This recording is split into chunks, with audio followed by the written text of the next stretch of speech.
Corona जैसा संकट हो या फिर वैश्विक युद्ध के हालात, प्रधानमंत्री नरेंद्र मोदी ने एक बार फिर से देशवासियों को आत्मनिर्भरता का मंत्र दिया। वडोदरा से प्रधानमंत्री ने लगातार दूसरे दिन देश से एक बड़ी अपील की है। ये अपील आपकी रसोई से लेकर आपकी जेब और देश की अर्थव्यवस्था तक जुड़ी हुई है। एक रिपोर्ट आपको दिखाते हैं। दुनिया इस वक्त बारूद के ढेर पर बैठी है। मिडिल ईस्ट में तनाव है और सप्लाई चेन चरमराई हुई है। ऐसे में प्रधानमंत्री मोदी ने मोर्चा संभाल लिया है। वडोदरा की धरती से उन्होंने देशवासियों से त्याग और समझदारी की अपील की। पीएम की पहली और दूसरी अपील ईंधन को लेकर थी। उन्होंने साफ कहा कि जहां संभव हो पेट्रोल डीजल का इस्तेमाल कम करें। अपनी निजी गाड़ियों के बजाय मेट्रो, इलेक्ट्रिक बस और पब्लिक ट्रांसपोर्ट को प्राथमिकता दें। जब जब देश युद्ध या किसी और अन्य बड़े संकट से गुजरा है, सरकार की अपील और उस अपील पर हर नागरिक ने ऐसे ही अपना दायित्व निभाया है। आज भी जरूरत है कि हम सब मिलकर अपना दायित्व निभाएं। देश के संसाधनों पर पड़ने वाले बोझ को कम करें। तीसरी बड़ी अपील सोने यानी गोल्ड को लेकर है। पीएम ने दो टूक कहा कि सोने के आयात पर देश का बहुत बड़ा पैसा विदेश जाता है। जब तक हालात सामान्य न हो, सोने की खरीद टालें। अभी गोल्ड की जरूरत नहीं है। चौथी अपील ने सबको चौंकाया क्योंकि वो थी खाने के तेल की। सुनने में ये मामूली लगता है, लेकिन आंकड़े डराने वाले हैं। भारत ने साल 2025-26 में करीब 19.5 अरब डॉलर का खाद्य तेल विदेश से मंगाया। पीएम की पांचवी अपील सेहत और देश हित दोनों से जुड़ी है। तेल कम खाएं, देश का पैसा बचाएं और स्वस्थ रहें। छठी अपील प्रवासी भारतीयों से है कि वे कम से कम 5 विदेशी मेहमानों को भारत घूमने लाएं ताकि पर्यटन बढ़े। यही नहीं, शादियों, छुट्टियों और अन्य कारणों से विदेश यात्रा कुछ समय के लिए टालने की सलाह दी है। आजकल जो विदेशों में शादियों का, विदेशों में घूमने का, विदेशों में वैकेशन पर जाने का मिडिल क्लास में कल्चर बढ़ता जा रहा है। हमें तय करना होगा कि जब ये संकट का काल है और हमारी देशभक्ति हमें ललकार रही है, तो कम से कम 1 साल के लिए हमें विदेशों में जाने की बातों को टालना चाहिए। भारत में बहुत सारी जगह है, वहां हम जा सकते हैं। सातवीं अपील है संसाधनों की बर्बादी रोकना।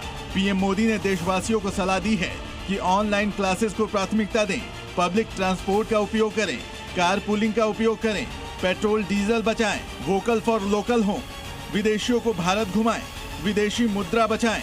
पीएम मोदी की अपील पर विपक्ष के पेट में दर्द होना शुरू हो गया है। नेता विपक्ष राहुल गांधी ने ट्वीट कर कहा है, मोदी जी, जब आप अपनी हर नाकामी का बिल जनता पर डालते हैं तो गरीब के बच्चों का भविष्य भी उसी बिल में आता है। विपक्ष के नेताओं ने सरकार को घेरना शुरू कर दिया है। प्रधानमंत्री जी को ऐसी बातें कहनी है तो फिर पूरा हालात क्या है देश के और क्यों कहना पड़ा, वो तमाम बातें स्पष्ट होनी चाहिए देशवासियों के सामने। खाली उन्होंने कह दिया वे सोना मत खरीदो या विदेश मत जाओ, उसकी आलोचना ही बहुत हो रही है और मीडिया वाले आलोचना कर रहे हैं। पर मेरा मानना है कि राहुल जी ने जैसा कहा उनको गंभीरता से लेना चाहिए कि वो नेता प्रतिपक्ष है और वो कहते हैं तो सोच समझ के कहते हैं उस बात को। लेकिन पीएम मोदी की ये अपील सिर्फ एक सुझाव नहीं, बल्कि बदलते वैश्विक समीकरणों के बीच भारत को सुरक्षित रखने का एक मजबूत कवच है। ब्यूरो रिपोर्ट, जी मीडिया। तो पिछले 24 घंटों में प्रधानमंत्री नरेंद्र मोदी ने दूसरी बार देश के नाम एक बड़ा और गंभीर संदेश दिया है। वडोदरा से पीएम ने उन आदतों को दोबारा अपनाने की अपील की है जो हमने कोविड काल में सीखी थी। पीएम ने ईंधन और संसाधनों का कम इस्तेमाल करने की सलाह दी और पीएम ने कहा कि जहां संभव हो पेट्रोल डीजल का उपयोग कम करें, मेट्रो, इलेक्ट्रिक बस और पब्लिक ट्रांसपोर्ट का इस्तेमाल करें, ये कहा। इतना ही नहीं, प्रधानमंत्री नरेंद्र मोदी ने यह भी कहा कि जैसे देश से मिलकर के कोरोना संकट का सामना किया, वैसे ही मौजूदा संकट से भी देश बाहर निकल जाएगा।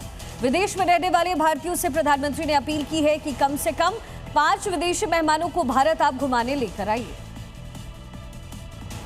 अब आइए अब आपको समझाते हैं कि प्रधानमंत्री की इन अपील के मायने दरअसल हैं क्या। प्रधानमंत्री मोदी की तरफ से जो अपील की गई है उसका मतलब क्या है। अपील नंबर 1 है ऑनलाइन क्लासेस, यानी कि इससे समय, यात्रा और इंफ्रास्ट्रक्चर का होने वाला जो खर्च है वो बच जाएगा। अपील नंबर 2 है पब्लिक ट्रांसपोर्ट का ज्यादा से ज्यादा इस्तेमाल हो। उसका मतलब यह है कि मेट्रो और बस के उपयोग से प्रति व्यक्ति ईंधन खपत कम हो जाएगी। सलाह नंबर 3 है कारपूलिंग का आप उपयोग करें, ये पीएम ने कहा है, और इसका मतलब है कि पेट्रोल और डीजल की बचत से जो व्यापार घाटे को कम करने की जो कोशिश रहेगी वो हर किसी की होगी। सलाह नंबर 4 है कि पेट्रोल डीजल बचाएं। इसका मतलब ये कि भारत कच्चे तेल का 80% तक आयात करता है। आयात का खर्च 17 लाख करोड़ पहुंच सकता है, इसको कम करने की कोशिश। जो 5वीं बात पीएम ने कही है वो है वोकल फॉर लोकल, यानी विदेशी कंपनियों पर जो निर्भरता है इससे कम हो जाएगी। घरेलू सप्लाई चेन को मजबूती भी इससे मिलेगी। सलाह नंबर 6 है विदेशों को भारत घुमाए। जो भारत के लोग बाहर रहते हैं वो भारत को केवल एक बाजार की तरह नहीं बल्कि एक डेस्टिनेशन के तौर पर देखें और यहाँ वो घूमने आए। और 7वीं बात जो पीएम ने कही है वो है विदेशी मुद्रा को आपको बचाना होगा। इसका मतलब ये है कि विदेशी मुद्रा भंडार को बचाने की कोशिश आप करें, क्योंकि अगर आप ज्यादा खर्च करेंगे तो डॉलर ज्यादा निकलेगा और रुपया इससे गिर जाएगा।